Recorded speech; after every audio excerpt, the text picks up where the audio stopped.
आज के मुख्य समाचार। माता चिंतपूर्णी धाम में उमड़ी श्रद्धालुओं की भारी भीड़। हिमाचल प्रदेश में मार्च की शुरुआत में ही बड़ी गर्मी की शुरुआत के साथ ही शिमला में पानी की किल्लत शुरू।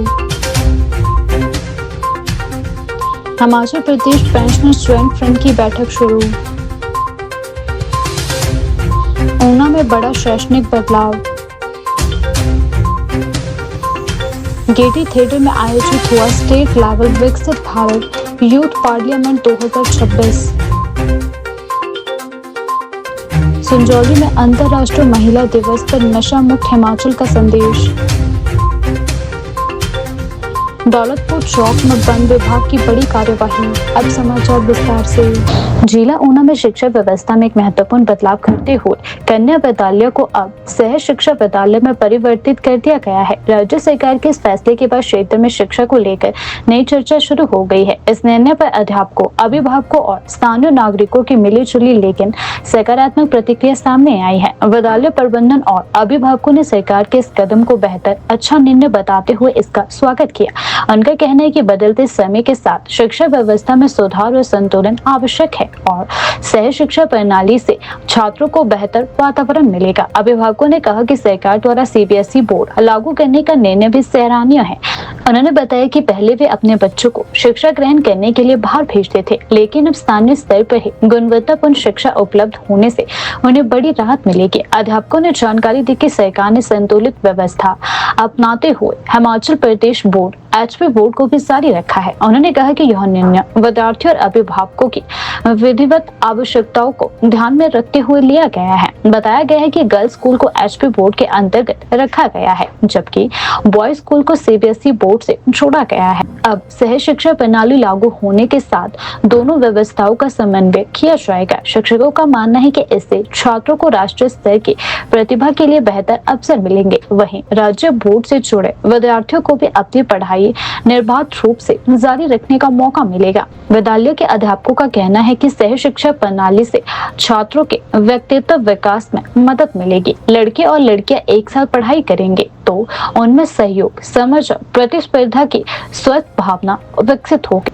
अभिभावकों ने सरकार का धन्यवाद करते हुए कहा कि यह कदम क्षेत्र के विद्यार्थियों के भविष्य को ध्यान में रखकर उठाया गया है। उनका मानना है कि अब बच्चों को बाहर पढ़ाई के लिए भेजने की आवश्यकता कम होगी, जिससे आर्थिक बोझ भी घटेगा और परिवारों को सुविधा मिलेगी। कुछ अभिभावकों ने यह भी सुझाव दिया कि विद्यालयों में आधारभूत सुविधाओं जैसे अतिरिक्त कक्षाओं, प्रयोगशालाओं और खेल सुविधाओं को भी मजबूत किया जाए ताकि सह शिक्षा प्रणाली सुचारू रूप से संचालित हो सके। ये बहुत बढ़िया सरकार का ये कदम है जो गर्ल्स स्कूल को एचपी बोर्ड में और मर्ज किया है, गर्ल और बॉय को मर्ज किया है। बहुत अच्छा डिसीजन सरकार का, ये होना भी चाहिए था, क्योंकि सीबीएसई तो प्राइवेट में भी होता है, चलो मर्ज किया है सरकार ने सीबीएसई में किया, वो भी एक अच्छा कदम है कि प्राइवेट में कोई ऐसे भी पेरेंट्स हैं जो इतने सरकारी प्राइवेट स्कूल का खर्चा नहीं अफोर्ड कर सकते। सरकार ने सीबीएसई करके वो भी अच्छा किया और जो एचपी बोर्ड को रहने दिया ना, सरकार का विशेष तौर से धन्यवाद करते हैं कि उन्होंने एचपी बोर्ड को भी यहाँ रखा। बहुत सरकार का इस बात में हम धन्यवाद करते हैं। सर ये बहुत ही अच्छा डिसीजन है। जो हमारे गरीब तबके के लोग हैं जो अफोर्ड नहीं कर सकते बड़ी एजुकेशन की फीस वगैरह को, उनके लिए जो ऊना शहर में एक लोता जी स्कूल है जो कि ऊना में हर क्लास के बच्चों के लिए बड़ी चीज़ है, तो इसको एचपी बोर्ड में ही रहने दिया है। मुझे बहुत अच्छा किया इन्होंने सरकार ने कि हमारा जो गर्ल्स स्कूल है उसको एचपी बोर्ड में रहने दिया और जो बॉयज़ स्कूल है उसको सीबीएसई कर दिया है। एचपी बोर्ड का बेनिफिट ये मिलेगा कि जो जहाँ लोकल शहर के बच्चे हैं एचपी बोर्ड में आएंगे ज़्यादा और यहाँ की तादाद भी बढ़ेगी और को एजुकेशन हो चुकी है इनकी। बहुत बढ़िया किया शहर ने, गवर्नमेंट ने जे, और सरकार का हम धन्यवाद करते हैं इस बात के लिए कि उन्होंने ये बहुत अच्छा कदम किया शहर के लिए। हाँ जी, असी सारे एसएमसी वालों बहुत धन्यवाद करते हैं भी इन्होंने साड़ी सुनी है। साढ़े असी जेडे मिडल क्लास फैमिली वाले लोग है वो एसपी च नहीं पढ़ा सकते, सीबीएसई बोर्ड च नहीं पढ़ा सकते। हुण ये है भी जिद्दां एचपी बोर्ड हो गया, असी यही चाहते सी कि एचपी बोर्ड ही रहे। साडे बच्चे जो शुरू तो पढ़ते आते एचपी बोर्ड वो एचपी बोर्ड च ही पढ़न, क्योंकि उन्हों का भविख जिद्दां शुरू तो लैके हुण तक उन्हों का ਹੈਗਾ ਹੀ ਹੈ ਸਰ। ਇਸ ਕਰਕੇ ਅਸੀਂ ਬਹੁਤ ਸੁਖਵਿੰਦਰ ਸਿੰਘ ਸੁੱਖੂ ਜੀ ਦਾ, ਰਾਜਾਦਾ ਜੀ ਦਾ ਬਹੁਤ ਧੰਨਵਾਦ ਕਰਦੇ ਹਾਂ, ਜਿਹੜਾ ਉਹਨਾਂ ਨੇ ਸਾਡੀ ਸੁਣੀ ਹੈ, ਸਾਡੇ पेरेंट्स ਵੱਲੋਂ सुनी है, बच्चों ਵੱਲੋਂ सुनी है। ਅਸੀਂ बहुत धन्यवाद करते हैं सर। हिमाचल प्रदेश में मार्च की शुरुआत के साथ ही गर्मी का असर तेजी से बढ़ने लगा है। प्रदेश के कई जिलों में दिन का तापमान लगातार बढ़ रहा है, जिससे लोगों को समय से पहले ही गर्मी का एहसास होने लगा है। वीरवार को प्रदेश के 7 जिलों कांगड़ा, मंडी, कुल्लू, बिलासपुर, हमीरपुर, सोलन और ऊना में अधिकतम तापमान 30 डिग्री सेल्सियस से अधिक दर्ज किया गया। राजधानी शिमला, कांगड़ा और सोलन में मार्च के महीने में पिछले 3 वर्षों के मुकाबले सबसे अधिक तापमान रिकॉर्ड किया गया है। मौसम में आए इस बदलाव के कारण न केवल मैदानी इलाकों बल्कि पहाड़ी क्षेत्रों में भी गर्मी का असर महसूस किया जाने लगा है। सुबह और शाम के समय भी ठंडक पहले की तुलना में काफी कम हो गई है। पिछले कुछ दिनों से लगातार मौसम साफ और तेज धूप के कारण दिन के तापमान में तेजी से बढ़ोतरी हो रही है। प्रदेश के मध्य और उच्च पर्वतीय क्षेत्रों में अब ठंड का असर धीरे धीरे कम होता जा रहा है। राजधानी शिमला समेत कई पहाड़ी शहरों में सुबह और शाम की ठंड पहले की तुलना में काफी कम हो गई है। मौसम विशेषज्ञों का कहना है कि पिछले कुछ दिनों में न्यूनतम तापमान में भी बढ़ोतरी दर्ज की गई है, जिससे ठंड का प्रभाव कमजोर होने लगा है। दिन के समय तेज धूप निकलने के कारण निचले और मध्य पर्वतीय जिलों में लोगों को पसीना आने लगा है। कई स्थानों पर लोग हल्के कपड़े पहनने लगे हैं। मार्च के शुरुआती दिनों में ही इस तरह की गर्मी ने लोगों को हैरान कर दिया है। मौसम विशेषज्ञों के अनुसार प्रदेश में पिछले कुछ दिनों से पश्चिमी विक्षोभ की सक्रियता काफी कम रही है। इसी कारण मौसम साफ बना हुआ है और दिन के तापमान में लगातार वृद्धि हो रही है। जब पश्चिमी विक्षोभ सक्रिय होता है तो प्रदेश में बारिश और बर्फबारी होती है, जिससे तापमान में गिरावट आती है। लेकिन फिलहाल इसके कमजोर रहने के कारण तापमान लगातार बढ़ रहा है। विशेषज्ञों का कहना है कि अगले कुछ दिनों तक प्रदेश के अधिकांश मैदानी जिलों में मौसम साफ रहने की संभावना है, जिससे तापमान में और बढ़ोतरी हो सकती है। हालांकि मौसम विभाग ने 9 से 11 मार्च के बीच प्रदेश के मध्य और उच्च पर्वतीय जिलों में मौसम बदलने का अनुमान जताया है। इन 8 जिलों में हल्की से मध्यम बारिश और ऊंचाई वाले क्षेत्रों में बर्फबारी हो सकती है। मौसम विभाग के अनुसार मैदानी जिलों में 10 मार्च तक मौसम साफ रहने की संभावना है, जबकि 11 मार्च को 4 मैदानी जिलों में भी मौसम में बदलाव देखने को मिल सकता है। इस दौरान बादल छाने और हल्की बारिश होने की संभावना जताई गई है, जिससे तापमान में कुछ गिरावट आ सकती है। प्रदेश के विभिन्न क्षेत्रों में गुरुवार को अधिकतम तापमान कुछ इस प्रकार से दर्ज किया गया। नेरी में -34.5 डिग्री सेल्सियस, मंडी में -33.6 डिग्री सेल्सियस, सुंदरनगर में -33.3, कांगड़ा में -33.0, ऊना में -32.2, भट्टी में -32.0, सोलन में -31.5, चंबा में -29.9, धर्मशाला में -29.0, नाहन में -27.8, शिमला में -25.2, मनाली में -25.2, कल्पा में -24.0, वहीं केलांग में भी -14.8 डिग्री सेल्सियस दर्ज किया गया। इन आंकड़ों से साफ है कि प्रदेश के कई जिलों में मार्च के शुरुआती दिनों में ही तापमान सामान्य से अधिक दर्ज किया जा रहा है। तेज धूप और बढ़ते तापमान का असर लोगों के दिनचर्या पर भी दिखाई देने लगा है। दिन के समय बाजारों और सड़कों पर गर्मी महसूस होने लगी है। कई जगहों पर लोग धूप से बचने के लिए छाता और टोपी का इस्तेमाल करते नजर आ रहे हैं। किसानों और बागवानों के लिए भी मौसम में यह बदलाव महत्वपूर्ण माना जा रहा है। विशेषज्ञों का कहना है कि यदि आने वाले दिनों में बारिश और बर्फबारी होती है तो इससे फसलों और बागवानी को राहत मिल सकती है। मौसम विभाग का कहना है कि 9 से 11 मार्च के बीच सक्रिय होने वाले पश्चिमी विक्षोभ के कारण प्रदेश के कई हिस्सों में बारिश और बर्फबारी होने की संभावना है।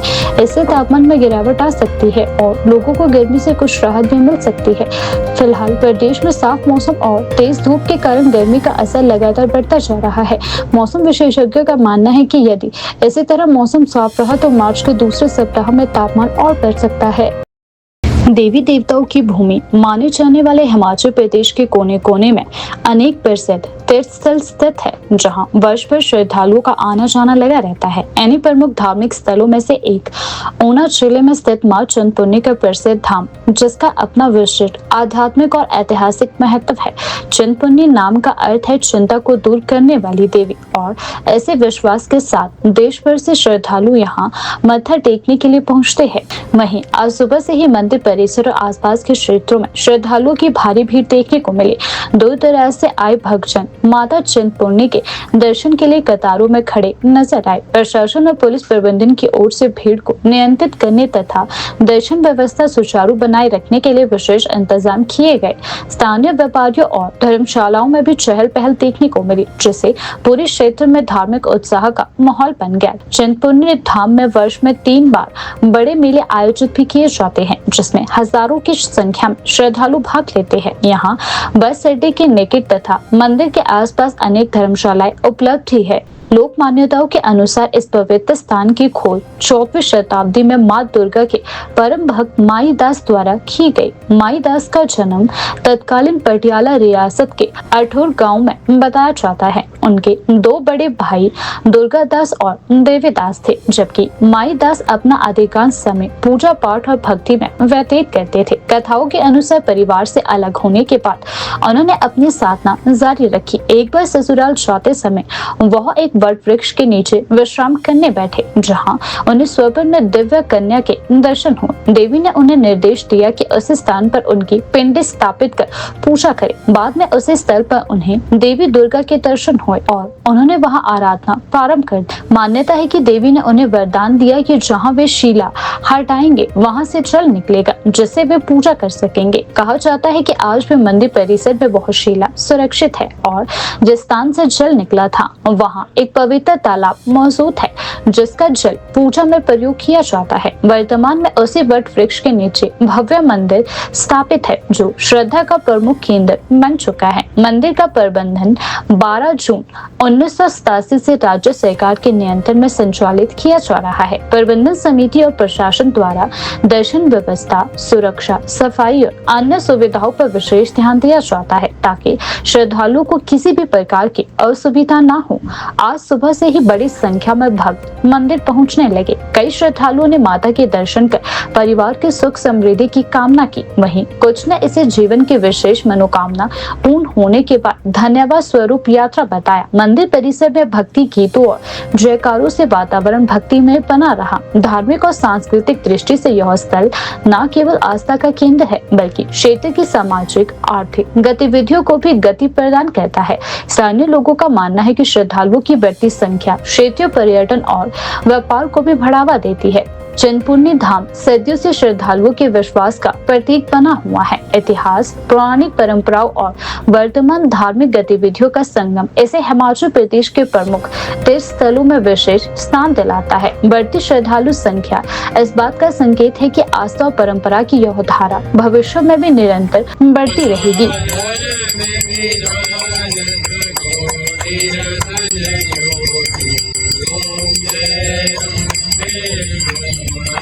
अम्बा जी की आरती जो कोई नर गावे, मैया प्रेम सहित गावे। कहत शिवानंद स्वामी मन जगत हरे। गर्मियों की शुरुआत होते ही राजधानी शिमला में पानी की समस्या धीरे धीरे सामने आने लगी है। शहर के कई इलाकों में पानी की आपूर्ति प्रभावित होने से लोगों को परेशानियों का सामना करना पड़ रहा है। ऐसे में नगर निगम का जल प्रबंधन विभाग प्रभावित क्षेत्रों में टैंकरों के माध्यम से पानी पहुंचाकर स्थिति को संभालने का प्रयास कर रहा है। शिमला के लोअर बाजार क्षेत्र में पानी की आपूर्ति में आई दिक्कत के बाद नगर निगम की टीम ने मौके पर पहुंचकर टैंकर के जरिए लोगों को पानी उपलब्ध करवाया।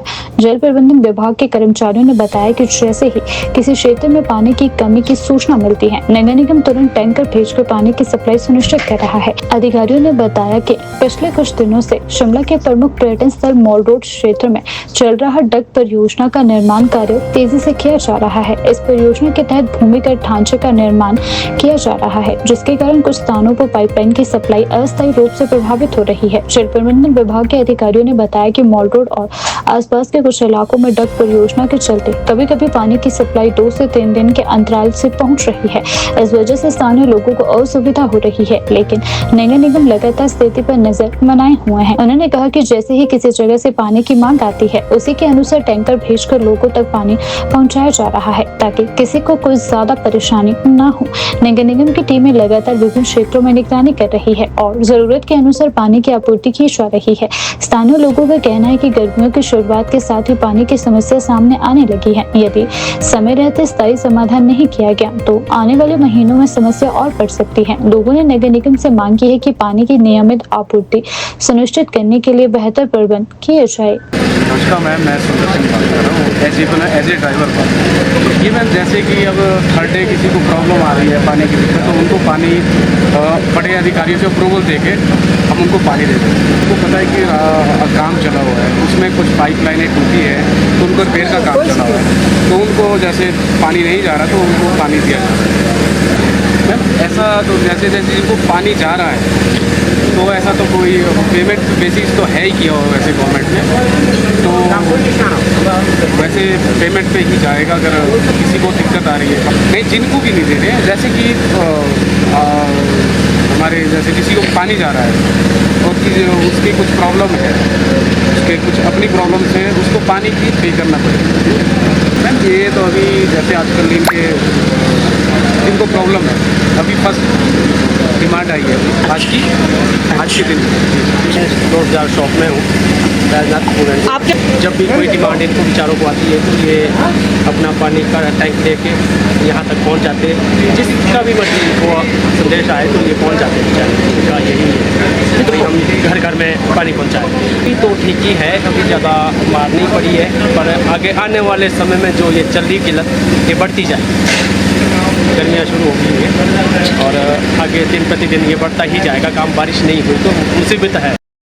Himachal Pradesh pensioners joint front की एक महत्वपूर्ण बैठक आज शिमला के कालीबाड़ी हॉल में आयोजित की गई। बैठक की अध्यक्षता ज्वाइंट फ्रंट के अध्यक्ष आत्माराम शर्मा ने की। इस बैठक में प्रदेश भर से आए पेंशनर्स प्रतिनिधियों ने भाग लिया और पेंशनरों से जुड़े विभिन्न मुद्दों तथा मांगों पर विस्तृत से चर्चा की। बैठक में पेंशनर्स की लंबित मांगों, महंगाई के दौर में पेंशनरों को आ रही आर्थिक कठिनाइयों और भविष्य की रणनीति पर विचार विमर्श भी किया गया। इसके अलावा सरकार के सामने पेंशनर्स की मांगों को प्रभावी ढंग से रखने के लिए आगामी कार्यक्रमों को लेकर भी चर्चा की गई।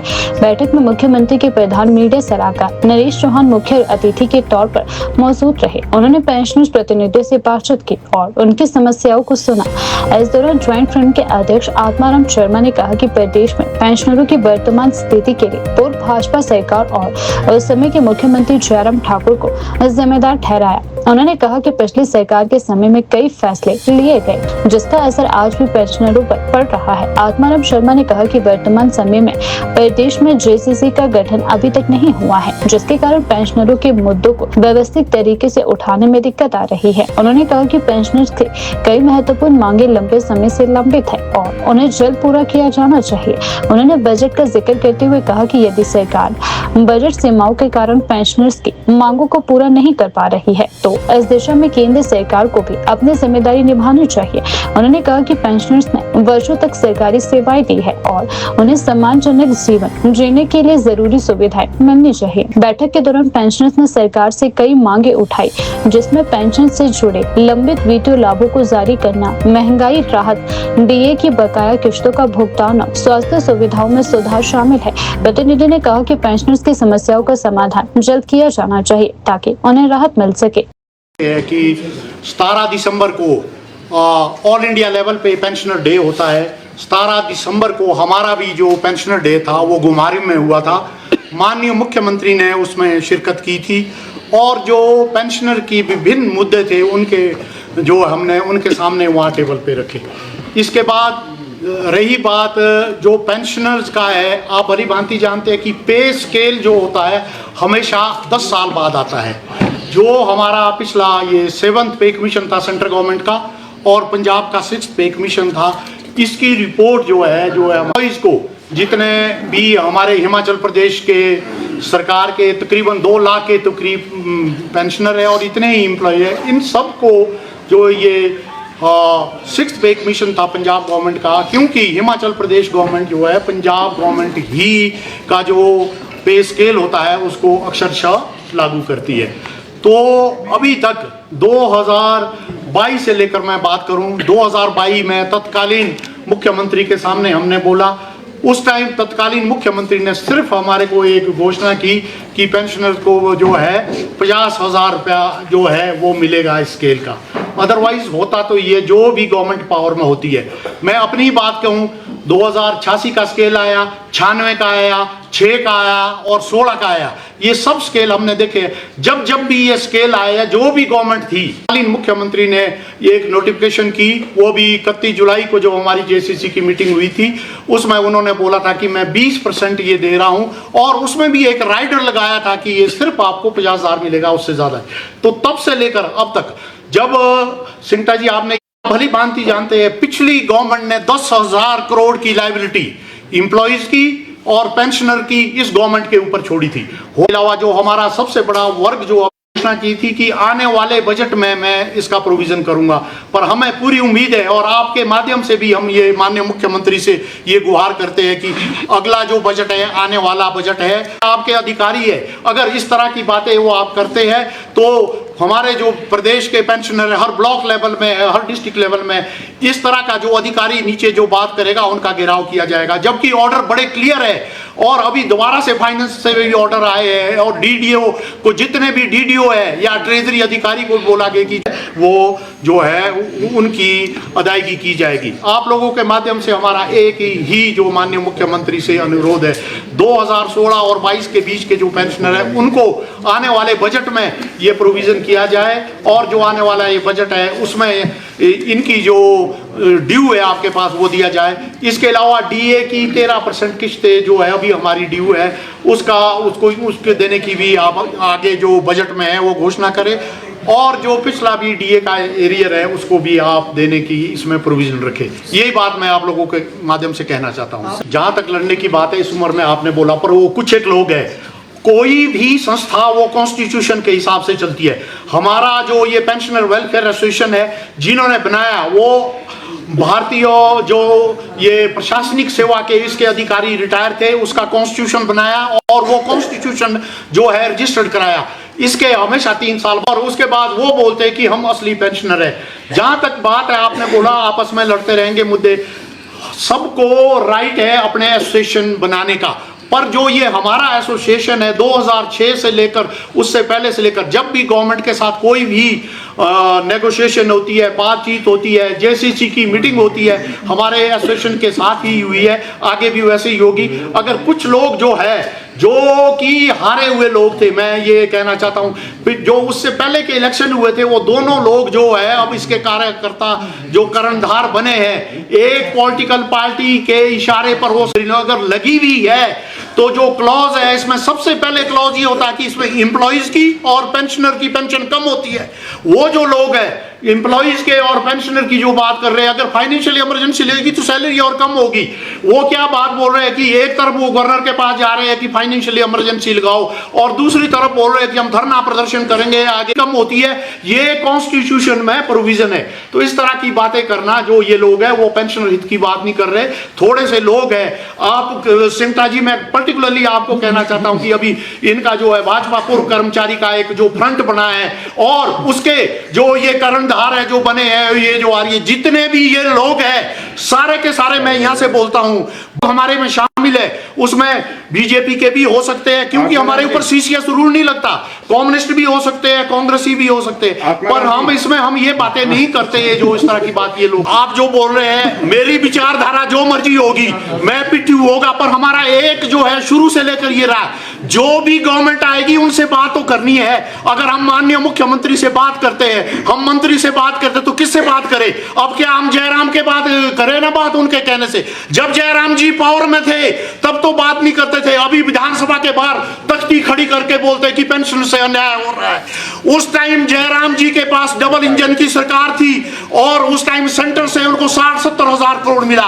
आज जो हम पेंशनर सड़क में है, it is only due to the previous government, जो हम ये बोल रहे हैं।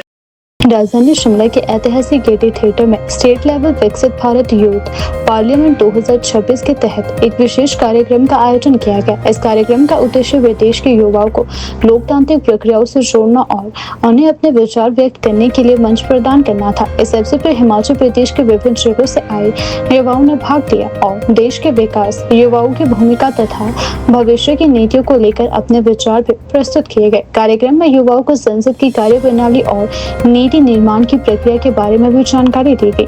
आयोजकों ने बताया कि इस कार्यक्रम के माध्यम से युवाओं को प्रेरित करने के साथ साथ उन्हें अपनी प्रतिभा और नेतृत्व क्षमता दिखाने का अवसर दिया जाएगा। प्रतियोगिता के आधार पर चयनित प्रतिभागियों को आगे के स्तर पर जाने का मौका मिलेगा। स्टेट लेवल पर चुने गए युवा आगे राष्ट्रीय स्तर पर अपनी प्रतिभा का प्रदर्शन कर सकेंगे। कार्यक्रम के दौरान युवाओं ने विशेष रूप से इस बात पर चर्चा की कि आने वाले बजट में युवाओं के लिए किस प्रकार की योजनाएं और प्रावधान किए जा सकते हैं। प्रतिभागियों ने रोजगार, कौशल विकास, शिक्षा और स्टार्टअप जैसे मुद्दों पर अपने विचार रखते हुए सुझाव थे। मन से यह भी चर्चा की गई कि बजट में युवाओं के लिए जो प्रावधान किए जाते हैं उनका सही तरीके से उपयोग कैसे किया जाए और इन योजनाओं का लाभ अधिक से अधिक युवाओं तक कैसे पहुंचाया जाए। कार्यक्रम में मौजूद वक्ताओं ने कहा कि देश के विकास में युवाओं की भूमिका बेहद महत्वपूर्ण है। यदि युवाओं को सही दिशा और अवसर दिए जाए तो वे समाज और राष्ट्र निर्माण में महत्वपूर्ण योगदान दे सकते हैं। इस अवसर पर युवाओं ने उत्साह के साथ साथ अपनी भागीदारी भी दर्ज कराई और लोकतांत्रिक व्यवस्था को समझने के साथ साथ अपने विचारों को भी प्रभावी ढंग से प्रस्तुत किया। आयोजकों का कहना है कि ऐसे कार्यक्रम युवाओं को नेतृत्व के लिए तैयार करने और उन्हें राष्ट्रीय मुद्दों के प्रति जागरूक बनाने में महत्वपूर्ण भूमिका निभाते हैं। आज हमारे राज्य स्तरीय विकसित भारत यंग पार्लियामेंट करवाया जा रहा है, जिसमें हमारे विभिन्न ज़िलों के जो प्रतिभागी हैं, विनर्स हैं, वो आज अपना वक्तव्य यहाँ रखने आए हैं। जिसमें हमारे 10 डिस्ट्रिक्ट में कार्यक्रम करवाया गया, जहाँ के 50 जो विनर्स हैं वो आज अपनी बात, अपना जो संदेश है वो टॉपिक पे रखेंगे। इसके बाद यहाँ से हमारे 3 विनर्स को हम नेशनल लेवल इवेंट के लिए जो सेंट्रल हॉल पार्लियामेंट में करवाया जाएगा, जिसमें आदरणीय प्रधानमंत्री जी भी आते हैं, उसके लिए वहाँ पे उनका नामांकन किया जाएगा। आज हमारे मुख्य अतिथि हमारे बीच में ADC law and order Shri Pankaj sir आए थे, जिन्होंने बच्चों युवाओं को विकसित भारत 2047 के विषय के बारे में अपनी जानकारी साझा करी। उन्होंने यह भी बताया कि कैसे हमारे देश को एक डेवलपिंग इकोनॉमी से डेवलप्ड इकोनॉमी बनने में हमारे युवा पीढ़ी का बहुत बड़ा उसमें उसका योगदान होने वाला है। अहम मुद्दा हमारा यही है कि भारत सरकार चाहती है कि युवाओं की बात हाईएस्ट लेवल तक पहुंचाई जाए। जैसे कि इस बार के बजट में भी माननीय हमारे जो वित्त मंत्री हैं निर्मला सीतारमण मैम ने बताया था कि ये बजट युवाओं का बजट है। तो इस बार बजट के ऊपर ही डिस्कशन किया गया। हमारा जो स्टेट लेवल टॉपिक है वो भी विकसित भारत बजट के ऊपर था, जिस पे युवाओं ने अपना वक्तव्य रखा, क्या क्या उनको उम्मीदें हैं और कैसे और युवा तरंग से हम अपने विकसित भारत को बना सकते हैं, उसके बारे में डिस्कशन हुआ। हमारे आज के इस कार्यक्रम में 50 प्रतिभागी हमारे 10 ज़िलों से आए थे। इसके बाद हमारे आज के प्रतियोगिता के 3 जो हमारे स्टेट लेवल विनर्स हैं, they will go to Delhi, जो हमारा नेशनल लेवल राउंड है, और वहाँ पे सेंट्रल हॉल में अपना वक्तव्य रखेंगे और हिमाचल का प्रतिनिधित्व करेंगे। तो राष्ट्रीय स्तर का कार्यक्रम है वो हमारे मंत्रालय द्वारा इसी महीने के आखिरी सप्ताह में अभी प्लान्ड है, और जैसे ही माननीय प्रधानमंत्री जी से इसका समय मिलेगा तो वो हम आपको सूचित करेंगे। रूप में लास्ट ईयर तक तो हमारे कुछ राशि 3 लाख, 2 लाख और 1 लाख था, वही राशि इस बार भी दी जाएगी। बट राशि से ज़्यादा इसमें युवाओं को जो उनको एक स्टेज मिलती है और जो उनका एक लाइफ चेंजिंग एक अपॉर्चुनिटी मिलती है, जिसके बाद वो अनेक तरह के कार्यक्रम जो मंत्रालय द्वारा कराए जाते हैं उसमें उनका प्रतिभागिता रहती है। प्रदेश में लकड़ी कटान पर पूर्ण प्रतिबंध के बावजूद वन माफिया के हौसले बुलंद है। ताजा मामले में वन विभाग ने बड़ी कार्यवाही करते हुए एक साथ 14 लकड़ी से लदी गाड़ियों को पकड़कर संगठित तस्करी नेटवर्क का पर्दाफाश किया है। यह कार्यवाही न केवल ऊना जिले बल्कि सीमावर्ती क्षेत्रों में सक्रिय अवैध गिरोहों के लिए बड़ा झटका मानी जा रही है। सूत्रों के अनुसार तस्कर मुख्य सड़कों और स्थायी नाकों से बचने के लिए सुरंग द्वारी, नंगल जरियाला और ढोलबाहा जैसे दुर्गम इलाकों के संपर्क मार्गों और जो रास्तों का इस्तेमाल कर रहे थे। इन तंग और कम आवाजाही वाले रास्तों से लकड़ी को रात के अंधेरे में बाहर निकालकर सीधे पंजाब के होशियारपुर पहुंचाया जा रहा था, जहां हिमाचल के बहुमूल्य वन संपदा को औने पौने दामों में बेच दिया जाता था। वन विभाग के अधिकारियों का कहना है कि पहले आमतौर पर 1-2 गाड़ियां ही पकड़ में आती थी, जिससे तस्करी को झटपट गतिविधि समझा जाता था। लेकिन एक साथ 14 वाहनों की धरपकड़ ने यह स्पष्ट कर दिया है कि यह कोई साधारण मामला नहीं बल्कि पूरी तरह से संगठित और सुनियोजित अपराध है। बताया जा रहा है कि तस्कर सीमावर्ती भौगोलिक परिस्थितियों का पूरा फायदा उठाते हैं। पहाड़ी ढलानों, खेतों के बीच से गुजरने वाले संपर्क मार्गों और कच्चे रास्तों का चयन इसलिए किया जाता है ताकि स्थायी चेक पोस्ट और पुलिस वन विभाग की नियमित गश्त से बचा जा सके। वन विभाग ने इस घटना के बाद अपनी रणनीति में बड़ा बदलाव करने का संकेत लिया है। विभाग ने स्पष्ट किया है कि संवेदनशील संपर्क मार्गों पर रात्रि गश्त बढ़ाई जाएगी। मोबाइल नाकों की संख्या बढ़ाने के साथ साथ खुफिया तंत्र को भी सक्रिय किया जा रहा है ताकि तस्करी से जुड़े पूरे नेटवर्क की जड़ तक पहुंचा जा सके। वन विभाग के डिप्टी रेंजर संजीव पीटन ने कहा कि प्रदेश सरकार ने लकड़ी कटान पर पूर्ण प्रतिबंध लगाया है। इसके बावजूद चोट रास्तों से लकड़ी की तस्करी की जा रही है। एक साथ 14 गाड़ियों का पकड़ा जाना यह दर्शाता है कि तस्करी संगठित अपराध का रूप ले चुकी है। उन्होंने कहा कि दोषियों के खिलाफ कड़ी कानूनी कार्यवाही की जाएगी और किसी को भी बख्शा नहीं जाएगा। विशेषज्ञों का मानना है कि अवैध कटान और तस्करी का सीधा असर प्रदेश के पर्यावरण संतुलन पर पड़ता है। हिमाचल जैसे पहाड़ी राज्यों में वन संपदा न केवल जैव विविधता की आधारशिला है बल्कि जल स्रोतों, मिट्टी संरक्षण और जलवायु संतुलन के लिए भी अत्यंत महत्वपूर्ण है। बड़े पैमाने पर अवैध कटान से भूस्खलन, जल स्रोतों के सूखने और वन्य जीवों के आवास प्रभावित होने का खतरा बढ़ जाता है। इसके अलावा सरकार की राजस्व को भी भारी क्षति होती है। वैध रूप से नीलामी और परिवहन के माध्यम से मिलने वाला राजस्व तस्करी के कारण प्रभावित होता है जिससे विकास कार्यों पर काफी असर पड़ता है। सूत्रों के मुताबिक विभाग अब यह जांच करेगा कि कहीं स्थानीय स्तर पर किसी की मिलीभगत तो नहीं है। इतनी बड़ी संख्या में वाहनों का एक साथ संचालित होना इस बात की ओर संकेत करता है कि गिरोह लंबे समय से सक्रिय हो सकता है। विभाग ने जब्त वाहनों और लकड़ी की कीमत का आकलन शुरू कर दिया है और संबंधित धाराओं के तहत मामला भी दर्ज किया जा रहा है।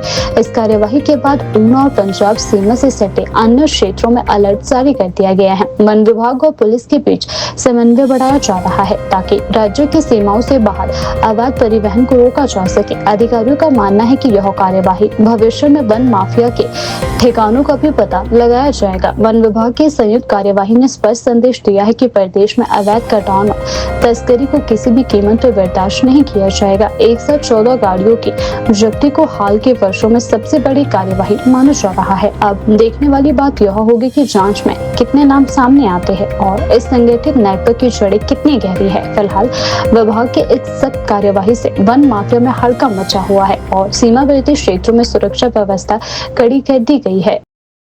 अंतर्राष्ट्रीय महिला दिवस 8 मार्च को मनाया जाएगा। इस अवसर पर शिमला के संजौली क्षेत्र में महिलाओं की सामाजिक संस्था एहसास द्वारा एक विशेष कार्यक्रम आज आयोजित किया गया। इस अवसर पर संस्था ने बच्चों के साथ मिलकर हिमाचल प्रदेश को नशा मुक्त बनाने की दिशा में जागरूकता अभियान की शुरुआत की। कार्यक्रम के तहत बच्चों और महिलाओं ने मिलकर नशा मुक्त रैली निकाली और समाज को नशे के दुष्प्रभावों के प्रति जागरूक करने का संदेश दिया। संस्था की सदस्य और योग शिक्षिका मीनाक्षी गोयल ने कहा कि बच्चों को नशे से बचाने में सबसे बड़ी जिम्मेदारी माता पिता की होती है। खासकर माँ की भूमिका बेहद महत्वपूर्ण होती है। उन्होंने कहा कि यदि माता पिता अपने बच्चों की गतिविधियों पर ध्यान दे और उन्हें सही मार्गदर्शन दे तो कई समस्याओं से बचा जा सकता है। उन्होंने यह भी कहा कि बच्चों को बचपन से ही अच्छे संस्कार, योग और सकारात्मक गतिविधियों से जोड़ना जरूरी है। इस अवसर पर शिमला की पूर्व महापौर सत्या कौंडल भी मौजूद रही। उन्होंने कहा कि समाज में बढ़ते नशे के मामलों को गंभीरता से लेने की जरूरत है। उन्होंने कहा कि नशे की लत में फंसे युवाओं को केवल जेल भेजना समाधान नहीं है बल्कि उन्हें सही उपचार और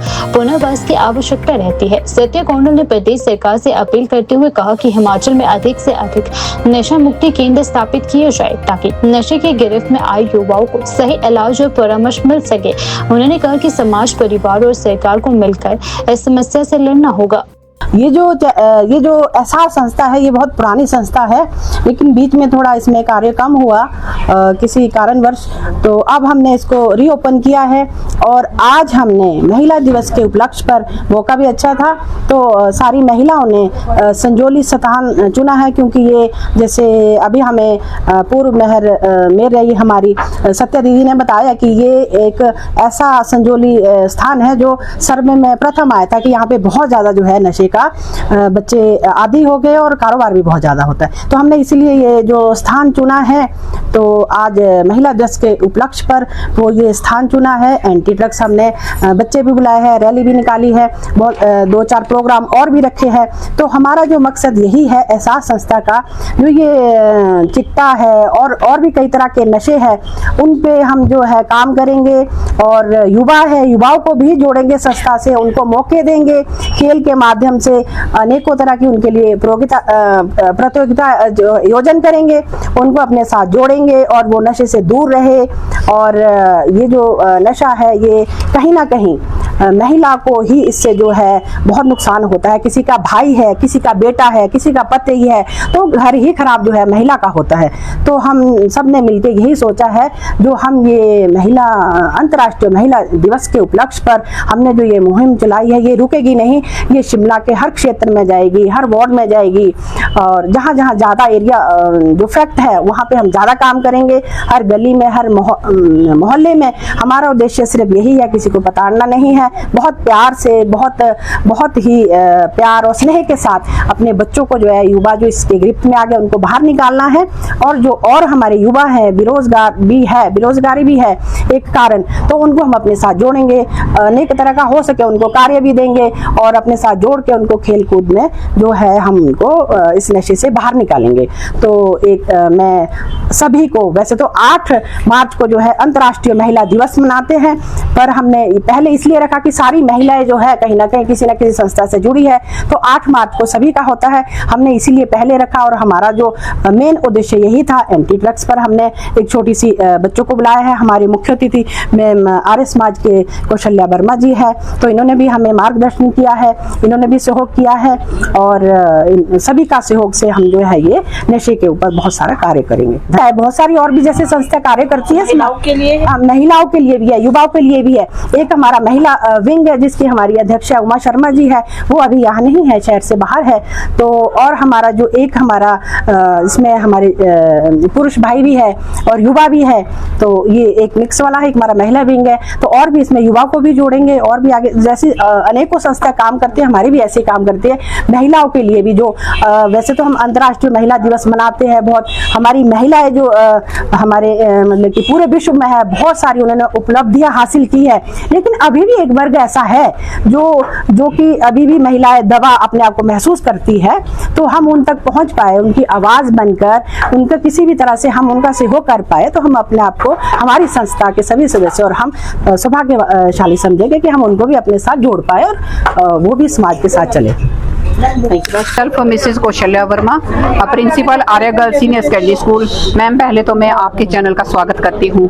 आज जो यहाँ एहसास संस्था के द्वारा जो एंटी ड्रग्स के ऊपर इन्होंने जो मुहिम चलाई है, ये बहुत अच्छी मुहिम है। हम सबका इसमें यह कर्तव्य बनता है कि आज की युवाओं को नशे से बचाना है, नशा मुक्त समाज बनाना है, क्योंकि आजकल जो है ना, हर तीसरा बच्चा नशे की ओर अट्रैक्ट हो रहा है। ये नशे से बचाने के लिए सबसे ज्यादा सहयोग किसका होता है? महिला का।